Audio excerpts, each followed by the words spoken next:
I never made it, but I know what it takes. I'm motivated by a mix of emotion. Got my statement, and I mean. First question is to Bunda. Why did you leave the old house? Kenapa Bunda meninggalkan yayasan di tempat yang lama? Apa sih? Jadi rumah yayasan itu sudah ambruk, di belakangnya sudah ambruk, udah nggak layak buat anak-anak. Jadi mereka juga tahu kan tidur di depan TV gitu. Because the house is not really good for they go everywhere and they cannot sleep there. Jadi yang punya kontrakannya itu memaksakan saya itu untuk saya udah meminta bahwa kontrakan itu maulah ada kita membayar gitu ya perbaikan, tapi dia nggak ada perbaikan, justru harus membeli dengan harga yang sangat mahal kita, tapi bangunan yang sudah ambruk. Jadi ya terpaksa anak-anak saya kirim ke rumah semua dengan keadaan seperti ini. Dan akhirnya karena memang lagi pandemi, sebagian yang mau datang ke sini juga banyak yang saya karena satu memang pandemi mereka harus berdulu, terus kita kapasitas nggak ada kamar satu kamar berapa? 5 orang satu kamar tadi yang 10 yang 5-nya di atas. Jadi semua itu memang berimbas dari apa sih namanya kelayakan yayasan yang tidak bisa untuk diteruskan. Tapi yang punya rumahnya itu memaksakan untuk membeli gitu. Kalau membeli itu kan kelihatan bangunannya sudah nggak layak, untuk perbaikannya itu kan memerlukan uang lagi. So the owner of the house doesn't want to fix the house, doesn't want to renovate the house, so that Bunda feel that because it is inappropriate to live, so better for her to take all the children to the house. But the problem is Bunda cannot, receive any case anymore because of the lack of the space. In Bunda's house, one bedroom is like for 5 kids. Yeah. Yeah, and as you see, the place is quite messy and crowded. Gitu. So the yayasan cannot doing the activity like The job. this. Yeah. Sedangkan kiriman yang untuk di banyak anak-anak pelantar yang ada rekomendasi ke sini banyak saya tolak karena memang satu keadaan satu kebutuhan dasar yang saya tidak bisa tidak seperti yang kemarin ketika saya bekerja saya masih bisa ada support dari gaji saya. Sekarang kan saya sudah tidak bekerja, akhirnya saya batasin sama lagi yayasan yang rumah yang bukan memampukan untuk mereka di sini gitu. Karena kan kayak shelter, kayak bengkel mereka untuk menghilangkan trauma ini. And due to the economical problem, Bunda is now retirement from previous job, so she cannot afford for like basic needs and everything.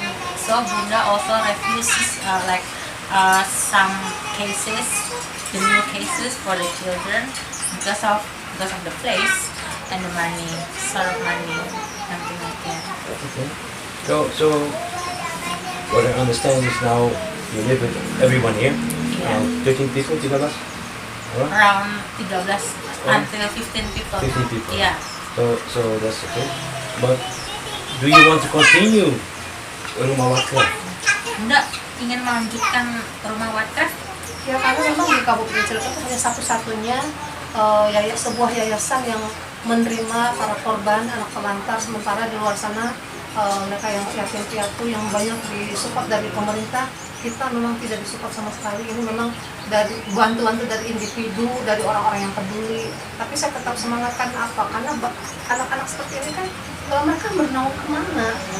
Sementara kan untuk di rumah saja kan satu masalah ekonomi, keduanya juga dukungan keluarga tuh sangat tipis. Jadi mereka akan menambah beban karena dia perlu sekolah, perlu support, perlu pendampingan supaya dia tuh terus bisa mengangkat derajatnya dia sendiri. Kalau tidak ada tidak ada orang yang peduli seperti saya, mungkin saya tanya aja silakan, dia akan kemana? Sedangkan pemerintah tuh nggak ada yayasan yang wadahnya seperti ini, tuh hanya satu yayasan Rumah Aman Warkrev. Itu kenapa yang latar belakangnya saya membuat yayasan untuk menolong seperti ini. Saya cinta anak-anak. Saya cinta anak-anak terus dari tidak ada kepedulian dari masyarakat, dari pemerintah yang menurut saya hanya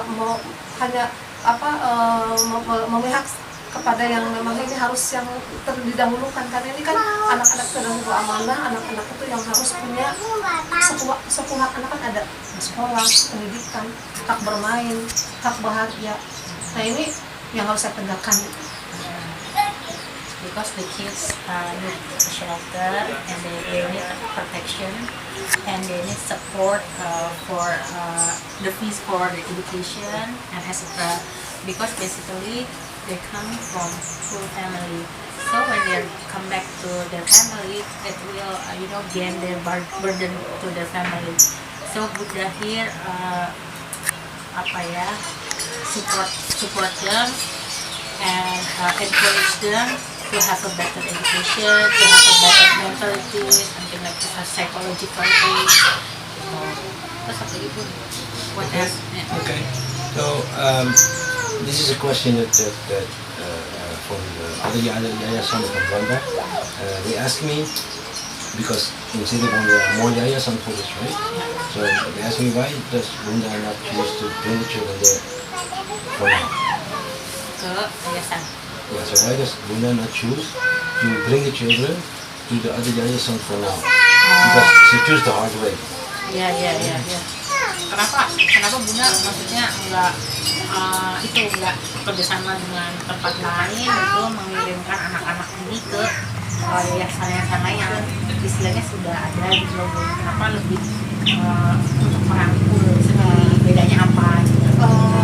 Karena memang saya berawalnya itu dari seorang pendamping penampilnya, dan saya juga sudah sering berkolaborasi dengan mereka. Tapi untuk pemulihan, Bunda lebih karena rehab di sini berbeda dengan rehab yang lain. Kalau di sini itu saya menganggapnya bahwa saya itu adalah orang tua kedua.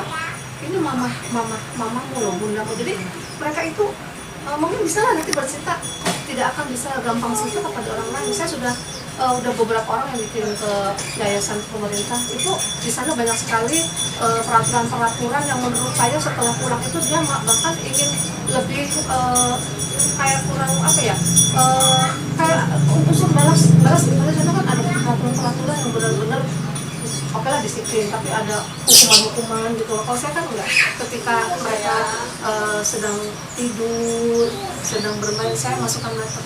Jadi mereka tuh udah nggak sungkan-sungkan malu-malu lagi. Jadi setelah saya berpikir lagi dikirim ke saya, tidak ada endingnya.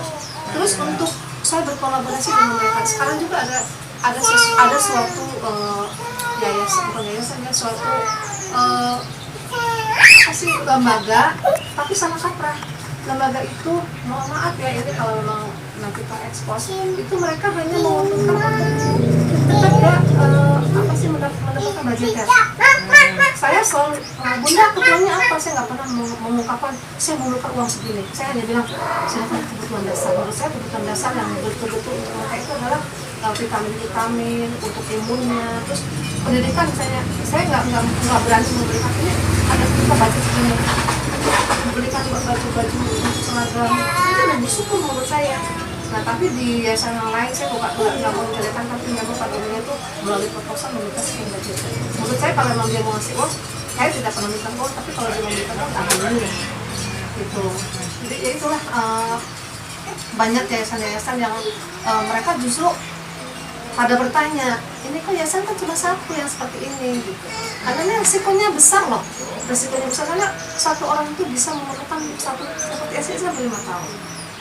Mungkin kan mereka kan melihat lagi ini uang dari mana, tapi kalau saya dengan bertekad bilang ta'ala saya ingin dia sampai pulih, ya sudah, why not gitu.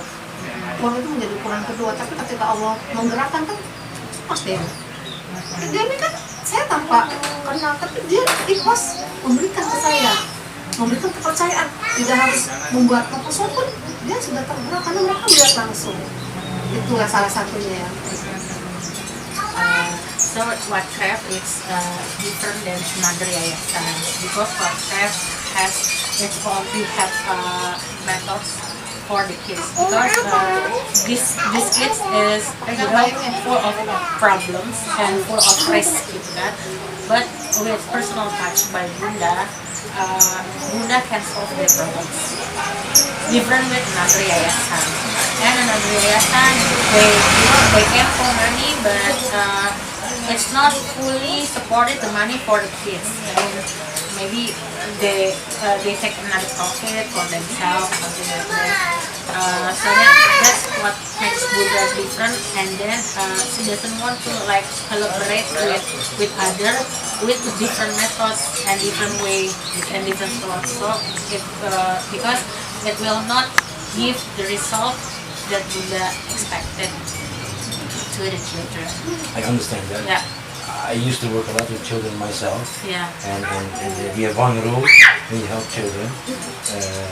When there's trust, Yeah. never break it. Yes. Because trust is the first step. Benar. Yang penting kan kepercayaan dulu, karena namanya bekerja dengan siapapun gitu ya, terutama dengan orang-orang yang bermasalah itu nomor satu adalah kepercayaan ya. Kalau kita sudah percaya, apapun kita bisa ceritakan, apapun masalahnya pasti ada solusinya. Tapi kalau misalnya kita sudah nggak percaya sama orang, mau ngapa-ngapain juga nggak bisa. Jadi banyak penggiat-penggiat sosial yang memang ekspor kita banyak gitu. Saya juga nggak ngerti mereka itu berasal dari saya bukan anak Islam, orang-orang yang apa sih Nasrani itu lebih banyak dia mengunjungi dulu apa setiap kesini Bunda apa yang Bunda inginkan dari kami ini untuk anak-anak sederhana tertulis. Tapi setelah itu dia memberikan budgeter uang di alhamdulillah karena mereka juga kan perlu jajan, dia kan Bunda nggak yang terus perlu untuk anak untuk sekolah seperti ini kan berobat juga kan perlu.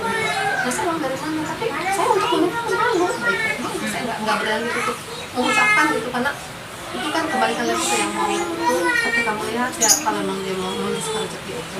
Terus saya juga sangat prihatin ya banyak anak korban bukan korban pelaku di bawah umur itu kan kiriman dari setelah bersidang dikirim ke sini untuk direhab. Itu banyak yang menguapkan baik itu mengatasnamakan saya seperti jadi aja 28 juta itu ditarik. Cuma saya kan nggak pernah minta apa-apa, ini juga gratis. Terus ada juga 15 juta yang orang 15 juta itu diminta buat ibu Uun, buat Bunda Uun kan sama sekali 15 juta.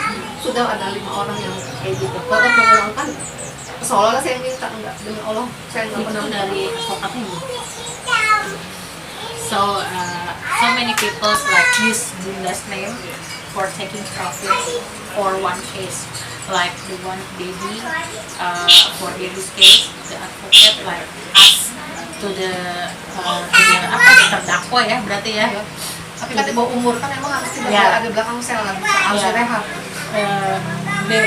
They should rehab the kids ya, and they propose the money like 28 millions. Otherwise, rehab in here is free. All is free, but yeah, someone just use Bunda's name to take another profit, something like that. Padahal di sini all free from Bunda. Last question for you, but I want to ask the children Yeah, first. yeah.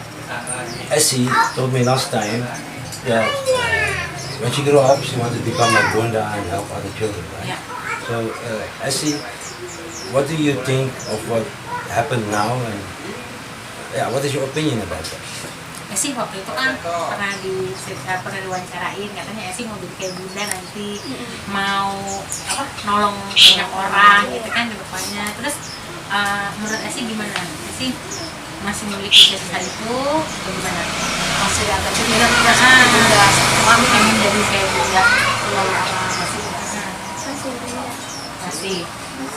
Caranya gimana sih?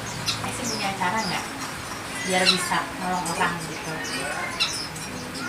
caranya gimana sih kan sudah belajar dari Bunda lama di sini ya jangkauan untuk berpikir dia memang ada tapi keinginan sih banyak.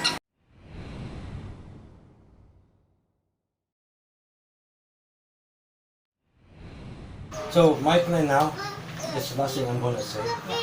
My plan now is to show Ariana and Branda what we have together here. Mereka mau rumah baru untuk for enough children, right? And we're gonna ask if they can support it with donation for RIA. I cannot promise we will succeed. I can only promise that I will do my best to make sure that it happens Ya. like today. Jadi ini dia berusaha untuk mewujudkan cita-citanya, ya kan. Aku jadi berharap semoga bisa terwujud dan cita-cita Bunda bisa berlanjut untuk menolong anak-anak lebih banyak yang ditampung, terus jadi banyak anak-anak yang bisa disupport, bisa dilindungi, intinya seperti itu. Tapi Demi tidak menjanjikan apa-apa, cuman intinya apa, kita butuh doa kalian ya, semangat doa kalian, semoga apa yang menjadi doa itu kabulkan oleh Allah ya. If I was rich, I would give you the money myself. Ya, dia orangnya ini royal, you know.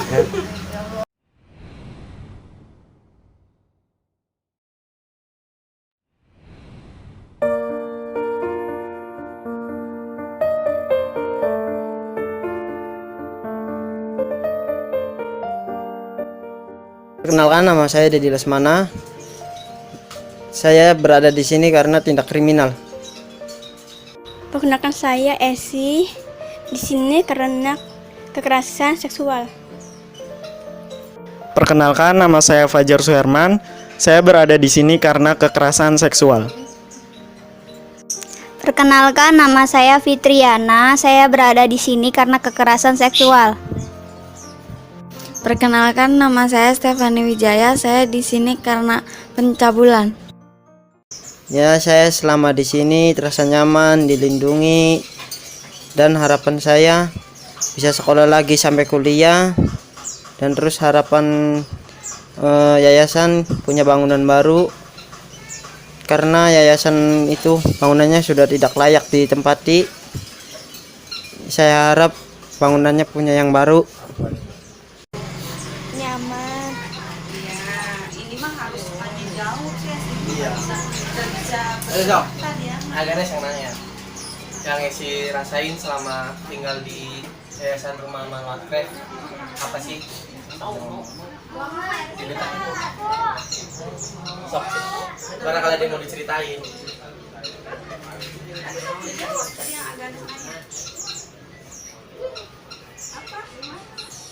Oh iya, Esi nanti mau jadi apa ke depannya? Mau kayak Bunda, bantu-bantu orang. Kenapa mau kayak Bunda? Menolong itu orang-orang, menolong. Pengen nolong orang-orang juga. Terus Esi punya harapan nggak buat yayasan? Punya. Apa? Membangun rumah. Apa? Kepengen apa? Pengen bangunan rumah. Emang yang kemarin kenapa? Yang kemarin bangunannya kenapa? Udah mau ambruk. Oh, udah nggak layak. Nggak usah sedih. Ya udah.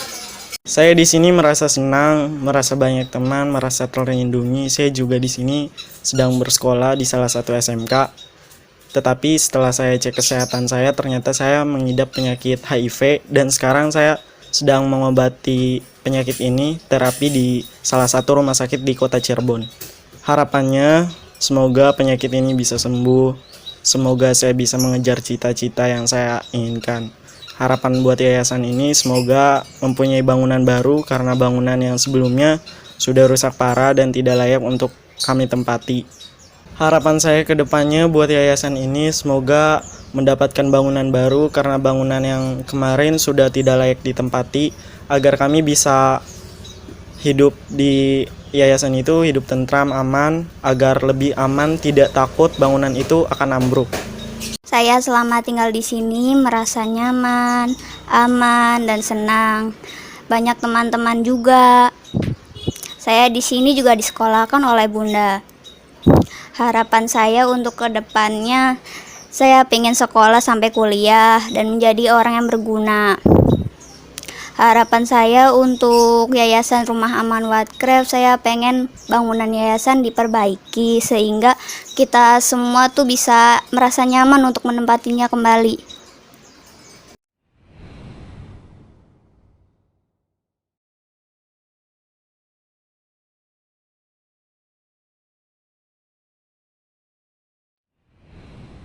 Saya di sini bersama dengan adik saya. Nah, kami masuk bareng-bareng.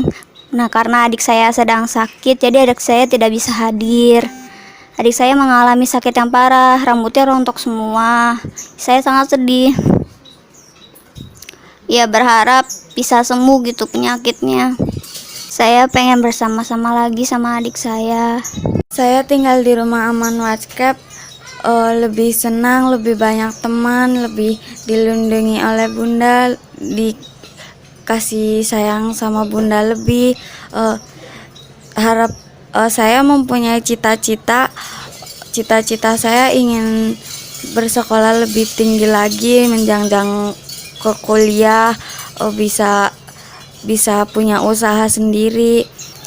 Harapan saya di rumah aman WhatsApp, semoga bangunan yang sekarang lebih bisa diperbaiki, lebih ke yang layak. Gambaran ke depan untuk Yayasan Rumah Aman itu karena memang Rumah Aman itu adalah tempat shelter anak-anak yang bermasalah. Kedepannya saya ingin punya gedung yang banyak kamar, gedung yang lebih layak, karena kemarin gedungnya itu sudah hampir runtuh dan masih mengontrak. Saya ingin punya gedung sendiri. Kawasannya itu pengen lebih luas sampai se-Kabupaten Cirebon. Ini hanya beberapa saja karena kita melihat kondisi dan kelayakan yayasan yang sangat-sangat buruk. Jujur saya sangat sedih ketika banyak anak-anak yang punya masalah datang ke yayasan, tapi yayasan kami saya sangat tidak layak karena mereka juga kan perlu sekolah, perlu pendampingan, karena mereka itu betul-betul anak-anak yang memiliki permasalahan yang sangat luar biasa. Dia sangat trauma. Ketika di Yayasan Rumah Aman dia mendapatkan pendampingan, mendapatkan kasih sayang kami sebagai pengurus, kami sebagai pembina. Jadi harapan saya anak-anak itu bisa kembali normal untuk bisa bersosialisasi, bisa bermanfaat di masyarakat juga, bisa berfungsi sosialnya terutama, dan hilang semua trauma yang mereka miliki, ingin seperti anak-anak lain ketika mereka itu harus bisa seperti layaknya anak-anak. Saya merasa prihatin, merasa sedih ketika anak-anak dikirim ke kami, ternyata yayasan itu betul-betul yayasan tidak layak, dan mereka itu butuh sekali memiliki yayasan yang layak, tidur nyenyak. Dia juga kan perlu pendampingan. Alhamdulillah kami walaupun seadanya, tapi kami bisa memberikan yang terbaik untuk anak-anak, sehingga anak-anak yang memiliki masalah dia akan hilang trauma healingnya, dia bisa bersekolah, dia bisa bermain dengan teman-temannya seperti layaknya anak-anak yang lain. Ada 10 hak anak yang ingin dia raih, yaitu ingin menggapai cita-cita diantaranya. Dan kami juga harap lagi mereka itu bisa dapat kembali ke keluarganya, bisa dapat berfungsi sosialnya di masyarakat, dia juga bisa meraih cita-citanya. Itu harapan kami. Semoga mereka yang datang ke kami bisa dapat kembali berfungsi sosialnya. Banyak sekali anak-anak yang akan dikirim ke kami, tapi saya betul-betul sedih karena memang keadaan yayasan yang begitu sangat prihatin. Kita juga baru masih mengontrak, belum punya memiliki yayasan sendiri. Tapi keinginan saya besar, ingin mewujudkan bahwa anak-anak itu punya cita-cita dan bisa meraih bintang sesuai dengan cita-cita yang dimilikinya. Terima kasih Bunda yang sudah memberikan kami terbaik, yang sudah mensupport kami, yang sudah memberi kami tempat tinggal dan juga pendidikan. Iya Bunda, Terima terima kasih. Sama-sama. Demi, silakan anak-anak. Terima kasih sama Demi. Terima kasih. Terima kasih Demi. Semoga kebaikannya terbalaskan oleh Yang Maha Kuasa. Semoga yayasan juga dapat mendapatkan bangunan baru agar kami bisa tinggal dengan nyaman dan dengan bisa berkumpul semuanya. Ya, terima kasih.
what's wrong, something isn't right. Don't feel I belong.